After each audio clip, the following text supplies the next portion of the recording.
کہ جس لقمے کو اٹھانے کا عزم آپ کر چکی ہیں میں آپ سے پہلے اس کو اٹھا کے اپنے منہ میں ڈال لوں. یہاں تک خیال اور لحاظ رکھا گیا ہے اور والدین کی تعظیم کا حکم دیا گیا ہے. اور سچی بات ہے جو حضور نے فرمایا کہ والدین کے حقوق ادا ہی نہیں ہو سکتے الا یہ کہ ان کو غلام پائے اور خرید کے آزاد کرتے ہیں. اس طرح ماں کے حقوق الگ سے بیان فرمایا. ایک صاحب پوچھتے ہیں حضور کی بارگاہ میں کہ میرے حسن سلوک کا سب سے زیادہ مستحق کون ہے؟ تو فرمایا تیری ماں. عرض کی ثم من، پھر کون؟ فرمایا تیری ماں. پھر کہا ثم من، حضور پھر کون؟ پھر فرمایا تیری ماں. تو پھر اس نے چوتھی مرتبہ پوچھا تو فرمایا تیرا باپ. علماء نے اس کی تشریح میں لکھا ہے کہ چونکہ ماں پہلے ایام حمل کی تکلیف، پھر وضع حمل کی تکلیف، اور پھر پرورش کی، دودھ پلانے چھڑانے اور اس کی تربیت کی تکلیف، 3 مراحل سے گزرتی ہے، اور باپ صرف تیسرے مرحلے میں شامل ہوتا ہے. اس لیے ماں کا تذکرہ 3 مرتبہ فرمایا اور باپ کا تذکرہ 1 مرتبہ فرمایا. تو والدین کے حقوق ہیں ہمارے ذمہ، ان کو آسودگی دیں، انہیں خوش رکھیں، ان کی ناراضگی سے بچیں. اللہ کی رضا والدین کی رضا میں ہے اور اللہ کی ناراضگی والدین کی ناراضگی میں. رضا اللہ فی رضا الوالد وسخط اللہ فی سخط الوالد. اسی طرح والدین کے حقوق جس طرح اولاد کے ذمے ہیں، اس طرح والدین کے ذمے اولاد کے حقوق بھی ہیں کہ ان کی اچھی تربیت کریں، ان کا اچھا نام رکھیں، ان سے پیار کریں. حضرت امام حسن رضی اللہ تعالی عنہ کا حضور نے منہ چوما تو اقرع بن حابس التمیمی جو کہ اپنی قوم کے سردار تھے وہ پاس بیٹھے ہوئے تھے. جب اس منظر کو انہوں نے دیکھا تو کہا حضور میرے 10 بیٹے ہیں، میں نے تو کبھی ان کے ساتھ یوں پیار نہیں کیا. تو حضور نے فرمایا من لا یرحم لا یرحم، جو رحم نہیں کرتا اس پہ بھی رحم نہیں کیا جائے گا. تو ترغیب دی اس بات کی کہ اپنی اولاد کے ساتھ اس نے سلوک کرو، اپنی اولاد کے ساتھ پیار کرو. وہ تمہارے پیار کی طالب ہے، تمہارے پیار کی بھوکی ہے.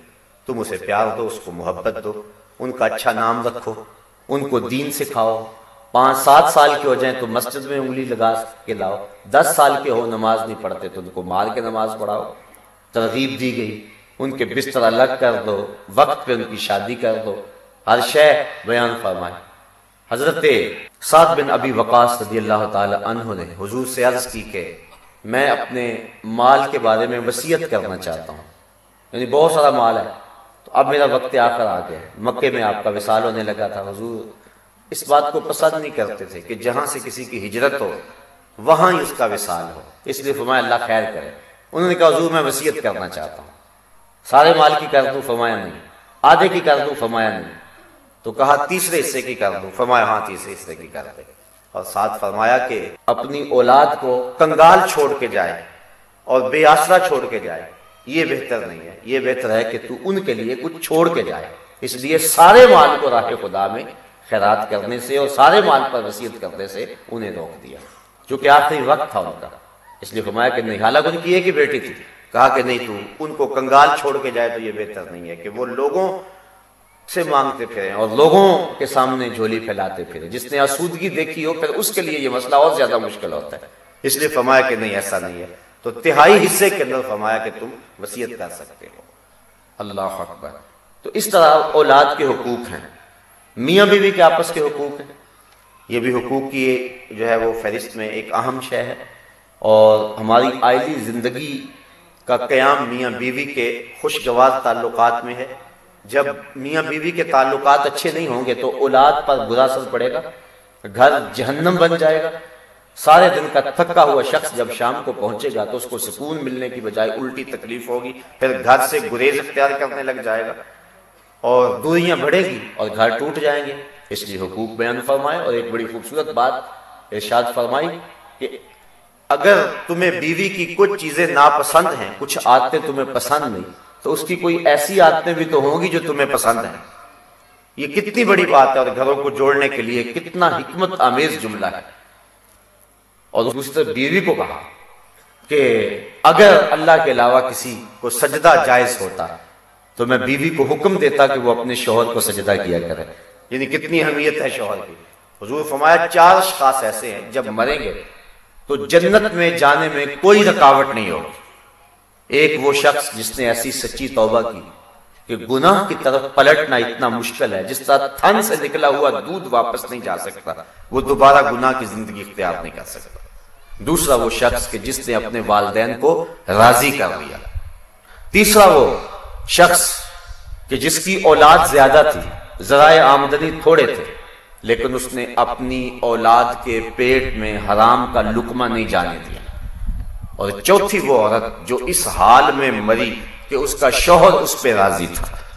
فرمایا یہ چار لوگ وہ ہیں جن کو جنت میں جانے میں کوئی شے بھی رکاوٹ نہیں ہو۔ ایک دوسرے کے ساتھ محبت کا درس دیا، حضور نے اپنی زندگی کا عمل لوگوں کے سامنے پیش کیا۔ حضرت خدیجہ الکبریٰ رضی اللہ تعالی عنہا کے لیے حضور کے جو محبت بڑے جذبات تھے، ان کی وفات کے بعد جانور ذبح کرتے اور ان کی سہیلیوں کے گھروں میں گوشت بیچتے تاکہ ان کی روح کو آسودگی ہو۔ حضرت عائشہ رضی اللہ تعالی عنہا ام المومنین کو حمیرہ کہہ کے پکارتے، بلکہ فرمایا کہ عائشہ کی مثال ایسے ہے جس تک کھانوں میں سرید ہوتا ہے۔ اور حضرت عائشہ رضی اللہ تعالیٰ عنہ روایت کرتی ہیں کہ حضور کثرت سے حضرت خدیجہ کا ذکر کرتے۔ ایک دن مجھ سے نہ رہا گیا، میرا ان سے جو رشتہ تھا، میں نے عرض کی حضور آپ اس بوڑھی عورت کا تذکرہ نہیں چھوڑتے جس کے ہونٹوں کے گوشے بڑھاپے کی وجہ سے زرد ہو گئے تھے، جبکہ اللہ نے آپ کو بہتر ازواج دے دی۔ حضور غصے میں آگے، فرمایا عائشہ مجھے خدیجہ کے بارے تکلیف نہ دو، جب پورے مکے نے میرا انکار کیا تھا اس خاتون نے میرا اقرار کیا تھا، جب سارا زمانہ دشمن ہو گیا تھا تو انہوں نے دل جوئی کی تھی۔ کہتے ہیں واللہ اس کے بعد میں نے کبھی ان کے بارے میں کوئی بات نہیں کی ہے۔ اور حضرت خدیجہ الکبریٰ کا جب آخری وقت آیا تو انہوں نے حضور سے چادر رحمت مانگی، حضور یہ چادر عنایت کر دیں۔ پوچھا کیوں؟ عرض کی حضور بخار جان لیوا ثابت ہو رہا ہے، میں چاہوں گی کہ اس چادر سے مجھے کفن دیا جائے۔ کسی شوہر کے بارے میں کسی بیوی کی اس سے بڑی گواہی کیا ہو سکتی ہے کہ وہ کہہ رہی ہے کہ اگر مجھے میرے شوہر کی چادر مل جائے تو میری نجات کی ضمانت ہے۔ یہ حضور علیہ السلام کی زندگی کا حسن ہے جو نکل کے سامنے آ رہا ہے۔ تو عرض کی کہ حضور مجھے چادر دے دیں۔ فرمایا خدیجہ چادر کیا کرنی؟ عرض کی حضور بخار ہے اور مجھے لگتا ہے کہ میرے آخری وقت آ گیا، مجھے چادر دے دے تاکہ مجھے اس میں کفن دیا جائے۔ حضور کی آنکھیں امڑ آئیں، کہا خدیجہ تو نے چادر مانگی ہے، لو عربت جلدی لا آتیتک، اگر تو میری جلد بھی مانگتی میں وہ بھی اتار کے دے دیتا۔ کوئی مثال لاؤ تو صحیح ایسی۔ آج لوگ حقوق نسواں کی بات کرتے ہیں، کوئی ایک مثال ہی لا کے دکھائیں ایسی۔ تو اسلام نے یہ روشنی دی ہے، اسلام نے یہ حقوق دیے ہیں۔ اسی طرح تمام مسلمانوں کو ایک دوسرے کے حقوق ادا کرنے کی تاکید کی اور ان حسن سلوک کا درس دیا، بلکہ فرمایا مومنوں کی مثال ایسے ہے جس طرح ایک جسم ہوتا ہے، جسم کے کسی حصے کو تکلیف پہنچے تو سارا جسم بخار میں مبتلا ہو جائے گا۔ یہ مسلمانوں کی آپس میں مثال ہے، یا دیوار کی طرح جس طرح ایک دوسری اینٹیں ایک دوسری میں پیوست ہیں اور ان کو مضبوط کرتی ہیں، اس طرح مسلمان ایک دوسرے کو مضبوط کرتے ہیں۔ اخوت اس کو کہتے ہیں، چبھے کانٹا جو کابل میں تو دلی کا ہر پیر و جواں بےتاب ہو جائے۔ آج کہا جاتا ہے ہم نے پوری دنیا کا ٹھیکہ تو نہیں لیا ہوا، کیوں نہیں لیا ہوا؟ ہمیں اسلام نے سکھایا یہ ہے۔ جب راجہ دہر کے ہاتھوں ایک مظلوم بیٹی نے تنگ ہو کے حجاج کو آواز دی تھی تو محمد بن قاسم کہاں سے چلا تھا؟ اپنی بہن کی آبرو بچانے کے لیے۔ یہ اسلام ہے۔ آج عافیہ صدیقی تڑپ رہی ہے اور جیل خانے کی دیواروں کے ساتھ سر پٹک رہی ہے، اور 56-57 اسلامی ممالک میں کسی کی غیرت نہیں جاگتی، کسی حکمران کو توفیق نہیں ہے کہ ان سے کہا جائے ظالمو یہ ہماری قوم کی بیٹی ہمیں واپس دو۔ آج کہا جاتا ہے ہمیں کیا لگے؟ عجیب صورتحال ہے، عجیب رنگ ہے۔ مسلمانوں کی مثال یہ ہے کہ ایک کو تکلیف ہو سارے بےتاب ہو جاتے۔ اسی طرح رشتہ داروں کے حقوق ہیں۔ اللہ تعالیٰ نے ارشاد فرمایا ان اللہ یامر بالعدل والاحسان وایتاء ذی القربى، اللہ تعالیٰ تمہیں عدل و احسان کا حکم دیتا ہے اور قربا یعنی رشتہ داروں کے ساتھ اچھائی کا، ان کو دینے کا اور ان کو عطا کرنے کا حکم دیتا ہے۔